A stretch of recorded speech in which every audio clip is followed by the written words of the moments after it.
Good morning, good afternoon, good evening. Welcome to Raven's Readings. I will be reading to you from The Wendigo, written by Algernon Blackwood in 1910. It's a novelette about a group of moose hunters in northern Ontario and a mythical First Nations creature, the Wendigo. I do readings twice a week. If you subscribe to my Substack newsletter, you'll get notified of my updates as soon as they're ready. If you enjoyed this reading or have other classics you'd like to hear, leave me a comment. Last episode, Simpson and his guide Defago had settled in for the night, sort of. Defago is worried about a strange smell, and he's well aware of stories about the Wendigo. Will they drop off to sleep and face the new day ready for some hunting? I'll do 2 chapters together this time, as the first is short. Chapter 3. It seemed to Simpson that he was asleep, yet it was true that the lap of the water just beyond the tent door still beat time with his lessening pulses when he realized that he was lying with his eyes open, and that another sound had recently introduced itself with cunning softness between the splash and murmur of the little waves. And long before he understood what this sound was, it had stirred in him the centers of pity and alarm. He listened intently, though at first in vain, for the running blood beat all its drums too noisily in his ears. Did it come, he wondered, from the lake or from the woods? Then suddenly, with a rush and a flutter of the heart, he knew that it was close beside him in the tent. And when he turned over for a better hearing, it focused itself unmistakably not 2 feet away. It was a sound of weeping. Defago, upon his bed of branches, was sobbing in the darkness as though his heart would break, the blankets evidently stuffed against his mouth to stifle it. And his first feeling, before he could think or reflect, was the rush of a poignant and searching tenderness. This intimate human sound, heard amid the desolation about them, woke pity. It was so incongruous, so pitifully incongruous, and so vain. Tears in this vast and cruel wilderness, of what avail? He thought of a little child crying in mid-Atlantic. Then, of course, with fuller realization, and the memory of what had gone before, came the descent of the terror upon him, and his blood ran cold. "Defago," he whispered quickly. What's the matter?" He tried to make his voice very gentle. "Are you in pain? Unhappy?" There was no reply, but the sound ceased abruptly. He stretched his hand out and touched him. The body did not stir. "Are you awake?" For it occurred to him the man was crying in his sleep. "Are you cold?" He noticed that his feet, which were uncovered, projected beyond the mouth of the tent. He spread an extra fold of his own blankets over them. The guide had slipped down in his bed, and the branches seemed to have been dragged with him. He was afraid to pull the body back again for fear of waking him. 1 or 2 tentative questions he ventured softly, but though he waited for several minutes, there came no reply, nor any sign of movement. Presently he heard his companion's regular and quiet breathing, and putting his hand gently again on the breast, felt the steady rise and fall beneath. "Let me know if anything's wrong," he whispered, "or I can do anything. Wake me at once if you feel queer." He hardly knew what to say. He lay down again, thinking and wondering what it all meant. Defago, of course, had been crying in his sleep. Some dream or other had afflicted him. Yet never in his life would he forget that pitiful sound of sobbing and the feeling that the whole awful wilderness of woods listened. His own mind busied itself for a long time with the recent events, of which this took its mysterious place as one, and though his reason successfully argued away all unwelcome suggestions, a sensation of uneasiness remained, resisting ejection, very deep-seated, peculiar beyond ordinary. End of chapter. Chapter 4. But sleep, in the long run, proves greater than all emotions. His thoughts soon wandered again. He lay there, warm as toast, exceedingly weary. The night soothed and comforted, blunting the edges of memory and alarm, and Half an hour later, he was oblivious of everything in the outer world about him. Yet sleep, in this case, was his great enemy, concealing all approaches, smothering the warning of his nerves. As sometimes, in a nightmare, events crowd upon each other's heels with a conviction of dreadfulest reality, yet some inconsistent detail accuses the whole display of incompleteness and disguise, so the events that now followed, though they actually happened, persuaded the mind somehow that the detail which could explain them had been overlooked in the confusion, and that therefore they were but partly true, the rest delusion. At the back of the sleeper's mind, something remains awake, ready to slip the judgment. All this is not quite real. When you wake up, you'll understand. And thus, in a way, it was with Simpson. The events, not wholly inexplicable or incredible in themselves, yet remained for the man who saw and heard them a sequence of separate facts of cold horror, because the little piece that might have made the puzzle clear lay concealed or overlooked. So far as he can recall, it was a violent movement running downwards through the tent towards the door that first woke him and made him aware that his companion was sitting bolt upright beside him, quivering. Hours must have passed, for it was the pale gleam of the dawn that revealed his outline against the canvas. This time the man was not crying, he was quaking like a leaf, the trembling he felt plainly through the blankets down the entire length of his own body. Defago had huddled down against him for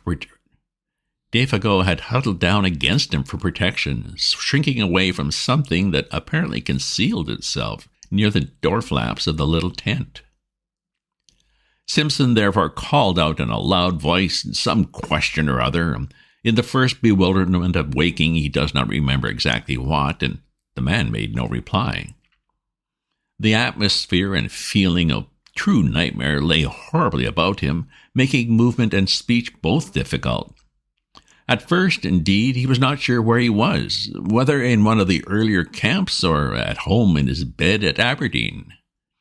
The sense of confusion was very troubling. And next, almost simultaneous with his waking, it seemed, the profound stillness of the dawn outside was shattered by a most uncommon sound. It came without warning or audible approach, and it was unspeakably dreadful. It was a voice, Simpson declares, possibly a human voice, hoarse yet plaintive, a soft roaring voice close outside the tent, overhead rather than upon the ground, of immense volume, while in some strange way most penetratingly and seductively sweet. It rang out, too, in 3 separate and distinct notes or cries that bore in some odd fashion a resemblance, far-fetched yet recognizable, to the name of the guide, Defago. The student admits he is unable to describe it quite intelligently, for it was unlike any sound he had ever heard in his life and combined a blending of such contrary qualities. A sort of windy crying voice, he calls it, as of something lonely and untamed and wild and of abominable power. And even before it ceased, dropping back into the great gulfs of silence, the guide beside him had sprung to his feet with an answering, though unintelligible, cry. He blundered against the tent pole with violence, shaking the whole structure, spreading his arms out frantically for more room and kicking his legs impetuously free of the clinging blankets. For a second, perhaps 2, he stood upright by the door, his outline dark against the pallor of the dawn. Then, with a furious rushing speed, before his companion could move a hand to stop him, he shot with a plunge through the flaps of canvas and was gone. And as he went, so astonishingly fast that the voice could actually be heard dying in the distance, he called aloud in tones of anguished terror that at the same time held something strangely like the frenzied exultation of delight. "Oh, oh, my feet of fire, my burning feet of fire! Oh, oh, this height, this fiery speed!"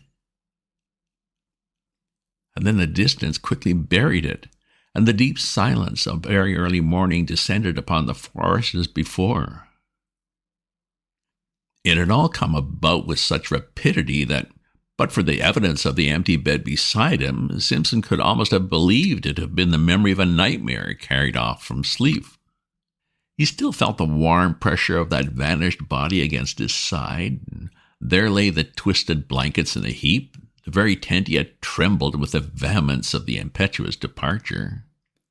The strange words rang in his ears, although he still heard them in the distance, wild language of a suddenly stricken mind.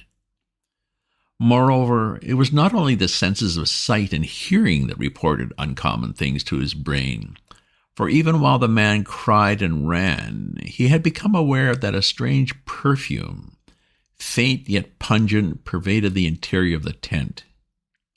And it was this point, it seems, brought to himself by the consciousness that his nostrils were taking this distressing odor down into his throat, that he found his courage, sprang quickly to his feet, and went out.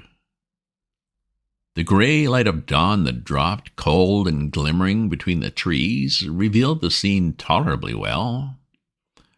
There stood the tent behind him, soaked with dew, the dark ashes of the fire still warm, the lake white beneath a coating of mist, the islands rising darkly out of it like objects packed in wool, and patches of snow beyond, among the clearer spaces of the bush.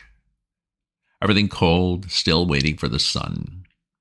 But nowhere a sign of the vanishing guide, still doubtless flying at frantic speed through the frozen woods. There was not even the sound of disappearing footsteps, nor the echoes of the dying voice. He had gone, utterly.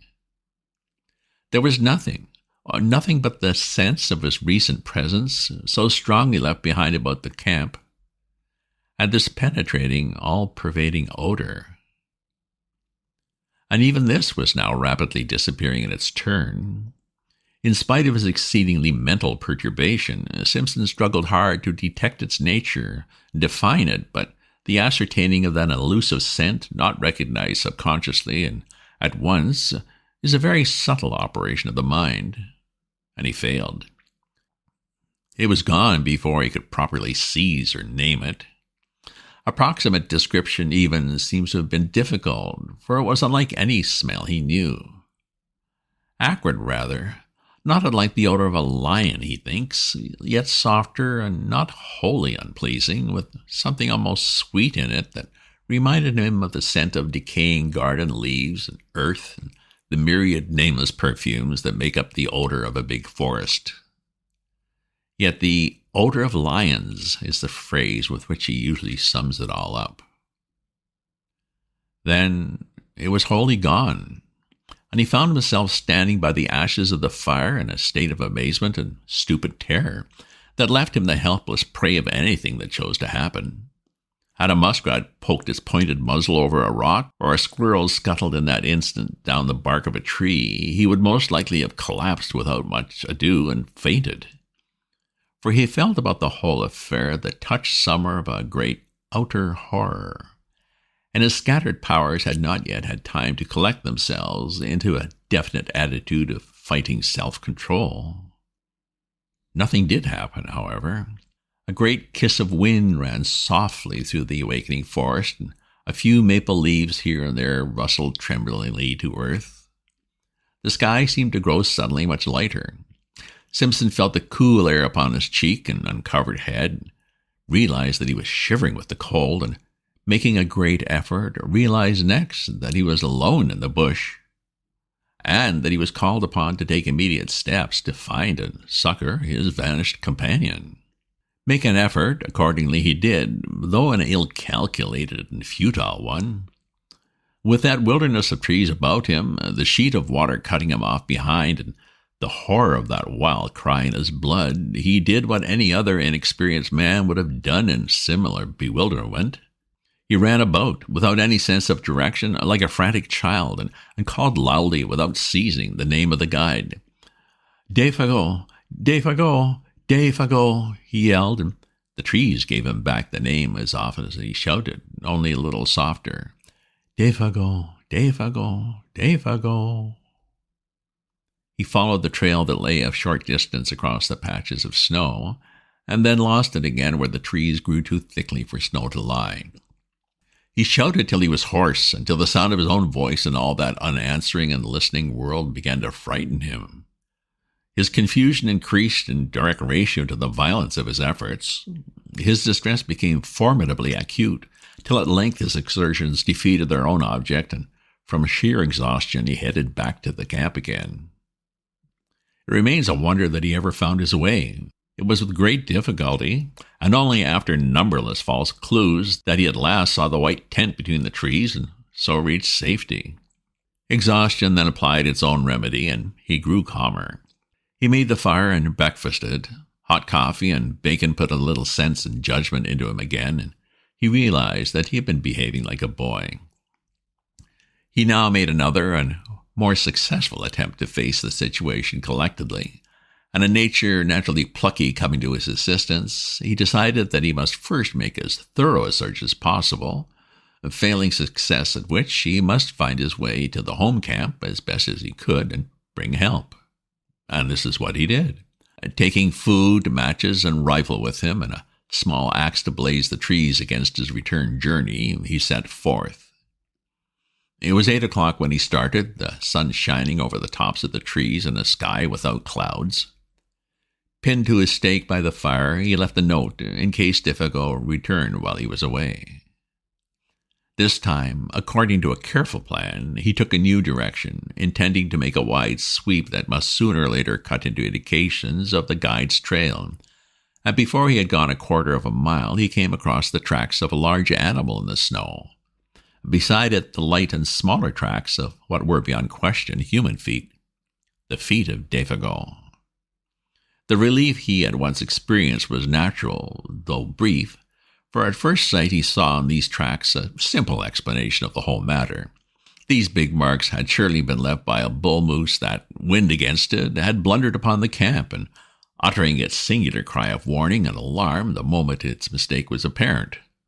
Defago, in whom the hunting instinct was developed to the point of uncanny perfection, had scented the brute coming down the wind hours before. His excitement and disappearance were due, of course, to his... Then the impossible explanation at which he grasped faded, as common sense showed him mercilessly that none of this was true. No guide, much less a guide like Defago, could have acted in so irrational a way, going off even without his rifle. The whole affair demanded a far more complicated elucidation. When he remembered the details of it all, the cry of terror, the amazing language, the gray face of horror when his nostrils first caught the new odor, that muffled sobbing in the darkness, and for this, too, now came back to him dimly, the man's original aversion to this particular bit of country. Besides, now that he examined them closer, these were not the tracks of a bull moose at all. Hank had explained to him the outline of a bull's hoofs, of a cow's or calf's, too, and for that matter he had drawn them clearly on a strip of birch bark. And these were wholly different. They were big, round, ample, and with no pointed outline as of sharp hoofs. He wondered for a moment whether bear tracks were like that. There was no other animal he could think of, for caribou did not come so far south this season, and even if they did, they would leave hoof marks. They were ominous signs, these mysterious writings left in the snow by the unknown creature that had lured a human being away from safety, and when he coupled them in his imagination with that haunting sound that broke the stillness of the dawn, a momentary dizziness shook his mind, distressing him again beyond belief.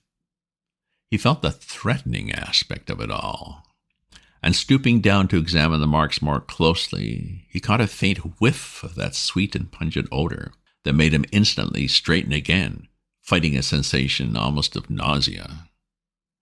Then his memory played him another evil trick.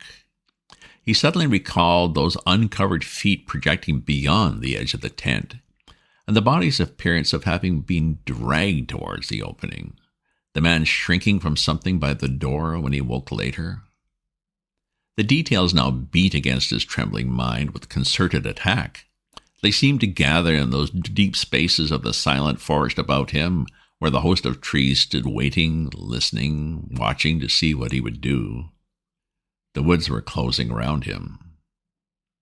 With the persistence of true pluck, however, Simpson went forward, following the tracks as best as he could, smothering these ugly emotions that sought to weaken his will. He blazed innumerable trees as he went, ever fearful of being unable to find the way back, and calling aloud at intervals of a few seconds the name of the guide. The dull tapping of the axe upon the massive trunks and the unnatural accents of his own voice became at length sounds that even he dreaded to make, dreaded to hear. For they drew attention without ceasing to his presence and exact whereabouts, and if it were really the case that something was hunting himself down in the same way that he was hunting down another. With a strong effort, he crushed the thought out the instant it rose. It was the beginning, he realized, of a bewilderment utterly diabolical in kind that would speedily destroy him. Although the snow was not continuous, lying merely in shallow flurries across the more open spaces, he found no difficulty in following the tracks for the first few miles. They went straight as a ruled line wherever the trees permitted. The strides soon began to increase in length, till it finally assumed proportions that seemed absolutely impossible for any ordinary animal to have made. Like huge flying leaps they became. One of these he measured, and though he knew that stretch of 18 feet must somehow be wrong, he was at a complete loss to understand why he found no signs on the snow between the extreme points. But what perplexed him even more, making him feel that his vision had gone completely awry, was that Defago's stride increased in the same manner and finally covered the same incredible distances. It looked as if the great beast had lifted him with it and carried him across these astonishing intervals. Simpson, who was much longer in the limb, found that he could not compass even half the stretch by taking a running jump. And the sight of these huge tracks running side by side, silent evidence of a dreadful journey in which terror or madness had urged to impossible results, was profoundly moving. It shocked him in the secret depths of his soul. It was the most horrible thing his eyes had ever looked upon. He began to follow them mechanically, absent-mindedly almost, ever peering over his shoulder to see if he too were being followed by something with a gigantic tread. And soon it came about that he no longer quite realized what it was they signified, these impressions left upon the snow by something nameless and untamed, always accompanied by the footmarks of the little French Canadian, his guide, his comrade, the man who had shared his tent a few hours before, chatting, laughing, even singing by his side. End of chapter. Well, this seems real. Well, this is not a dream. Defago did run off, but the strange tracks spaced farther and farther apart. How did those happen? And that smell? Will Simpson keep looking? If you subscribe to my newsletter, you'll get notified of my updates as soon as they're ready. If you enjoyed this reading or have other classics you'd like to hear, leave me a comment. Check out my other posts on my Substack at ravensview.substack.com. And remember to share this with your friends. Ta-ta for now.